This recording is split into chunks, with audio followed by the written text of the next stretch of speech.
नमस्कार friend. SEBI news circular. हाँ, सेबी आजकल बहुत ही न्यूज सर्कुलर लेके आ रहा है, लेकिन ये हमारे लिए अच्छा सर्कुलर है। T+0 T+0 सेटलमेंट 1 जनवरी 2025 से लागू होगा। यह हमारे लिए अच्छा है क्योंकि इससे पहले T+2 डे थे। अगर हमने कोई भी स्टॉक को बाय किया और वो हमारे अकाउंट में आने के लिए ट्रेडिंग के पहला दिन, उसके बाद 2 दिन ट्रेडिंग डे होना चाहिए, उसके बाद हमारे अकाउंट में आता था। बाद में T+1 डे हो गया, अब T+0 होगा। इसके लिए ब्रोकर को अपना जो भी अकाउंट है और जो भी सॉफ्टवेयर है इसे डेवलप करना पड़ेगा, क्योंकि उससे तेजी से काम होना चाहिए। इससे पहले बहुत बार ऐसा हुआ है कि जैसे कार्वी का भी प्रॉब्लम हुआ था कि उन्होंने आपके जो अपने अकाउंट में जो भी शेयर थे उसे बेच दिए थे बिना बिना किसी अपने जो को पार्टनर है उसे बताए। तो ऐसा फ्रॉड ना हो, इसलिए सेबी ने जो भी सर्कुलर लाया है ये हमारे लिए अच्छा है।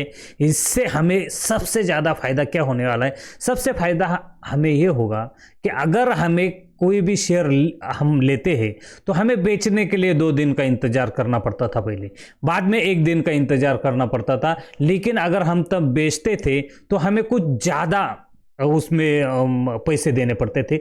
लेकिन अब ये T+0 डे होने के वजह से दूसरे दिन हमारे अकाउंट में आएगा। हम इसे प्लेज भी कर सकते हैं, क्योंकि हमें प्लेज करने के लिए हमारे अकाउंट में तो चाहिए।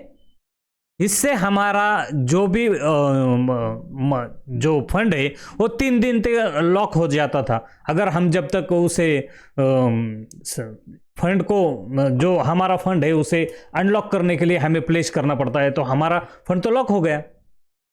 तो इसके लिए ये सबसे ज़्यादा इन्वेस्टर के लिए अच्छा है, इससे फ्रॉड भी रुकेगा। लेकिन ये आने के लिए कम से कम 500 स्टॉक को इन्होंने चूज किया है, और जो जनवरी से हर 1 महीने में, जनवरी में 100 स्टॉक आएंगे, फरवरी में 100 स्टॉक, मार्च में 100 स्टॉक, और अप्रैल में 100, और मई में 100, ऐसे 500 स्टॉक उसमें ऐड किए जाएंगे। पहले 100 स्टॉक ऐड किए जाएंगे। लगता है निफ्टी 50 के सभी स्टॉक पहले ही जनवरी में ऐड किए जाएंगे। लेकिन इन्हें और एक क्राइटेरिया रखा है। सबसे बड़ा क्राइटेरिया है कि इसका जो जिसका साइज है वो बड़ा होना चाहिए। मतलब ऐसे छटर फटर नहीं होने चाहिए, जैसे कि 1,000 करोड़, 2,000 करोड़, या 20,000 करोड़, या 30,000, 1,00,000 करोड़ से ही ज़्यादा जिसका कैपिटलाइजेशन है उसी फंड को लिया जाएगा। लेकिन और इसके साथ एक उन्होंने बता दिया है कि और एक 2 क्राइटेरिया रखा है। एक तो उसका कैपिटल साइज बड़ा होना चाहिए, दूसरा ये बीटा इसका कम से कम 0.5 होना चाहिए, मतलब 50 के आसपास होना चाहिए। जैसे बीटा का मतलब क्या है कि अगर निफ्टी 1% गिरता है और वो स्टॉक अगर 4-5% गिरता है तो इसका मतलब है उसका बीटा ज़्यादा है। तो ऐसे स्टॉक को यहाँ से निकाला जाएगा, ऐसे ही स्टॉक को रखा जाएगा। अगर निफ्टी 1% गिरता है तो 1% ही वो गिरे, निफ्टी 1% ऊपर जाता है तो 1% ऊपर जा सकता है।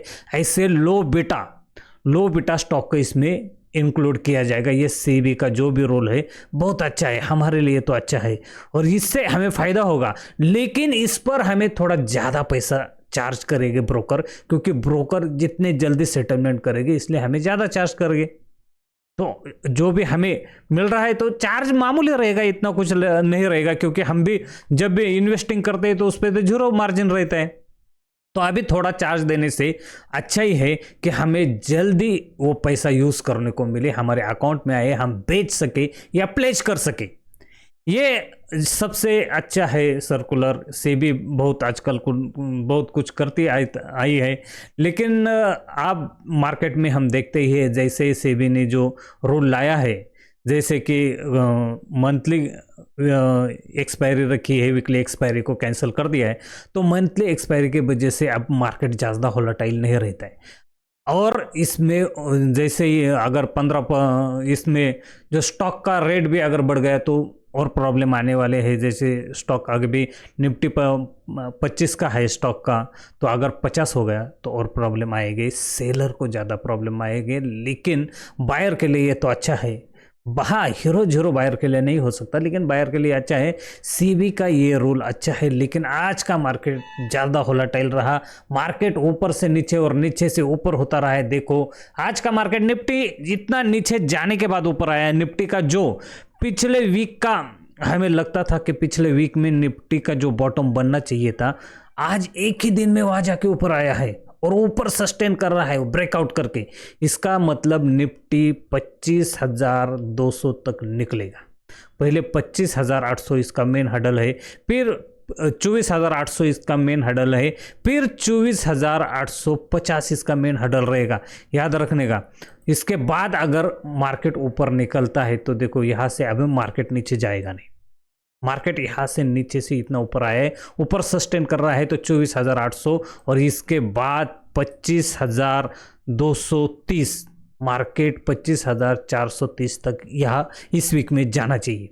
देखते हैं क्या होता है। बैंक निफ्टी अब अपना लाइफ टाइम हाई लगाएगा। बैंक निफ्टी 53,500 पे आया है और इससे 53,800 के ऊपर निकले तो बैंक निफ्टी पे बाय बनता है। अब शॉर्ट मत करना।